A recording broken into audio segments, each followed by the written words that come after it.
Maksimum pada nama, maksimum pada spesifikasi, dan anda pasti tahu maksimum juga pada harga jualannya.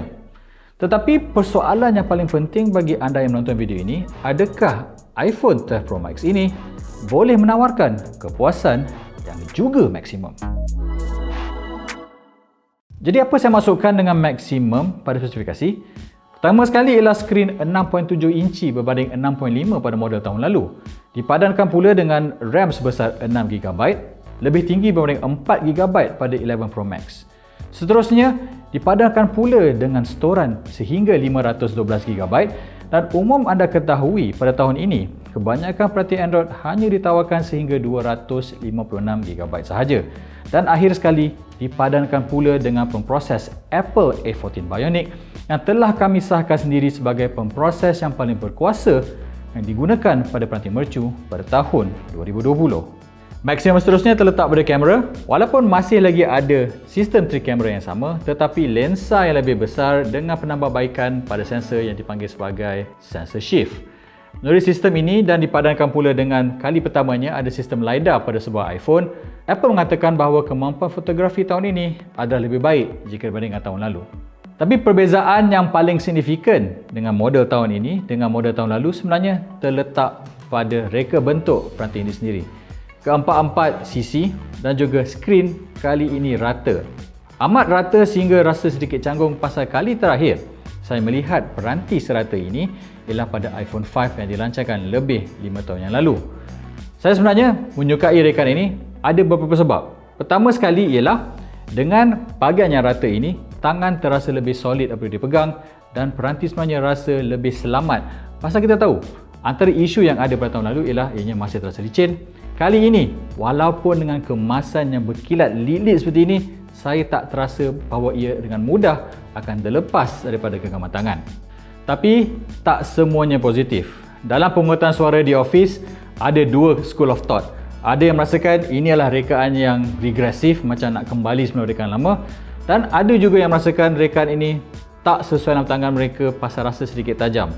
Saya rasa sebagai orang yang bertangan besar, ini bukanlah isu. Tapi bagi anda mungkin yang bertangan kecil dan mungkin tak pernah suka dengan rekaan iPhone 4 dan iPhone 5 sebelum ini, saya sarankan anda untuk beli casing pasal memang sedikit tajam apabila di dalam tangan anda.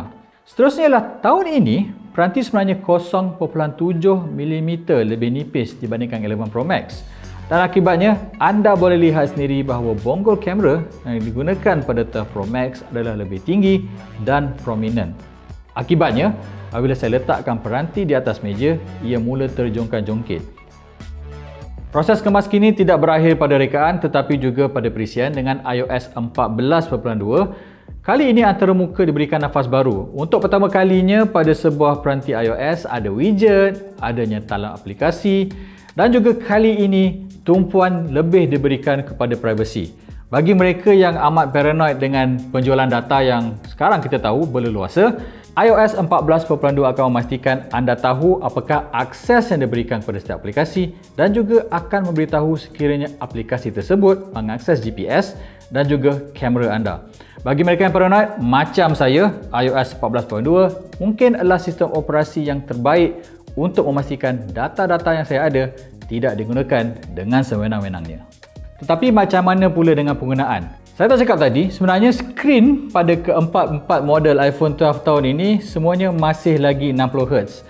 Kita tahu pada peranti Android 90, 120 dan malahan 144MHz dah jadi kebiasaan sejak awal tahun.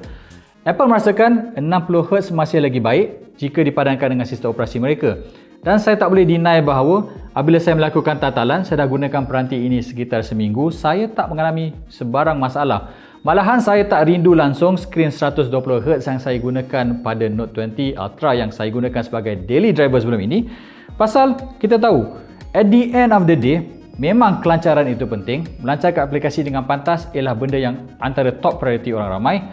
Tetapi bateri juga perlu diutamakan. Dan saya rasa kerana ini adalah peranti pertama daripada Apple yang bukan sahaja mempunyai kapasiti bateri yang lebih kecil, tetapi dengan sokongan 5G, jika dipadankan pula dengan high refresh rate, mungkin akan memberikan kemampuan bateri yang tidak sebaik dan tidak seperti yang kita expect dari kebanyakan peranti iPhone.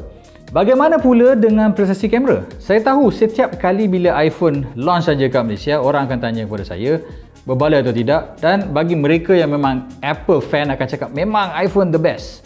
Dan expectation tahun ini amat tinggi pasal bukan saja lensa lebih besar, sensor yang tambah baik dan dipadankan pula dengan sistem LiDAR.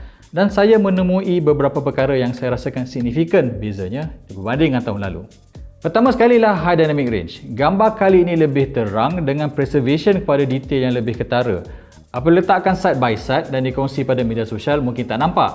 Tapi bila saya letakkan di komputer dan saya zoom, memang nampak bahawa gambar lebih tajam dan juga bahagian yang gelap tidak terlalu gelap dan bahagian yang terang tidak overblown.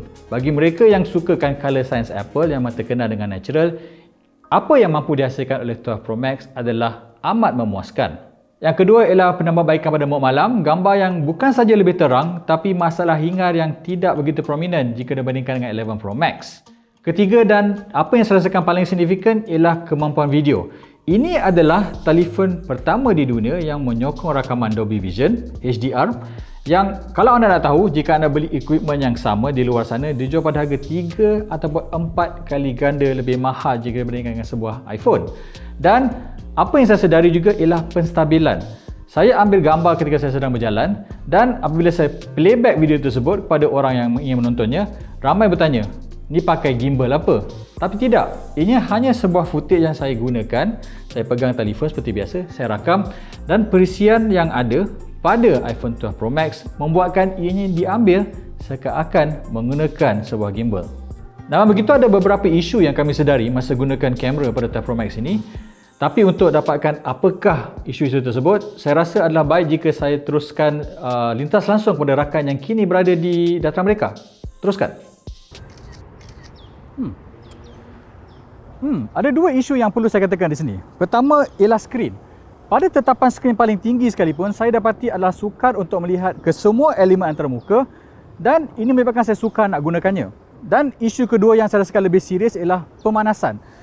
Saya hanya sekarang menggunakannya untuk mengambil gambar, bukan video sekalipun.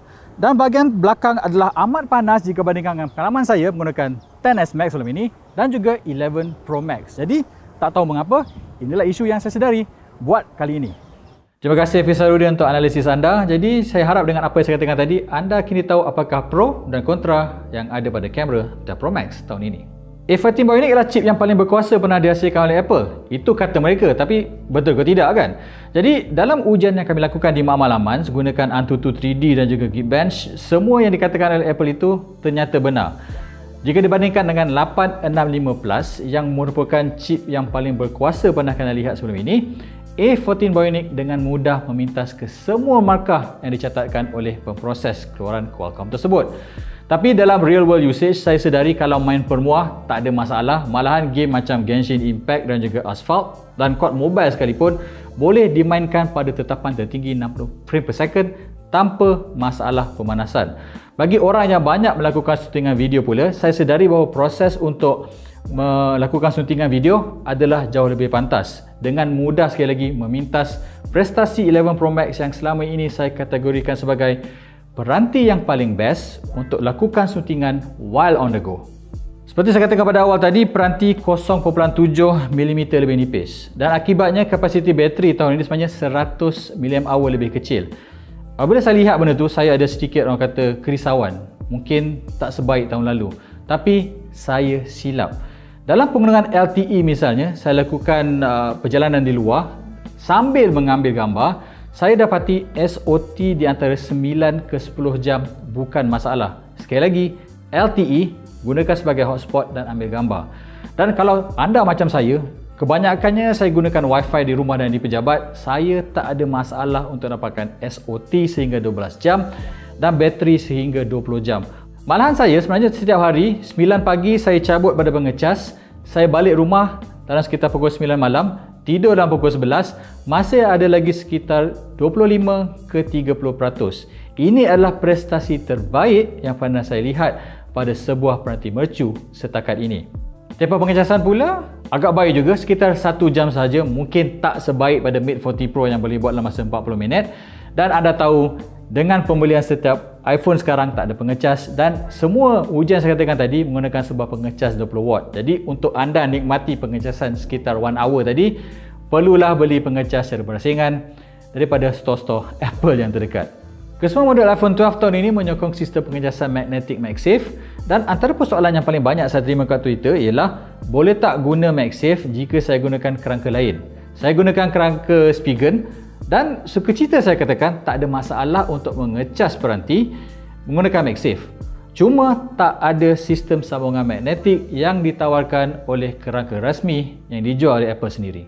Jadi untuk menjawab sendiri soalan yang saya berikan di awal video tadi, adakah 12 Pro Max mampu memberikan kepuasan maksimum? Jawapannya ialah ya. Seperti saya katakan tadi, pemproses paling berkuasa dengan kemampuan kamera yang menakjubkan dan juga best in class when it comes to battery. Tapi harus ingat juga beberapa isu saya katakan, anda yang memilih, anda yang ingin beli, dan saya harap anda melakukan pilihan yang terbaik sesuai dengan anda. Jadi sekian saja bagi saya kali ini, Hafiz Saharudin untuk Aman. Seperti biasa, kalau anda nak lagi video macam ni, sila layari channel kami di YouTube, dan saya berharap dapat bertemu anda di video yang seterusnya. Bye-bye. Dan antara benda pertama yang anda sedari berbezanya 12 Pro dengan 11 Pro Max ini ialah skrinnya kan lebih rata dan mendata macam dataran mereka ini.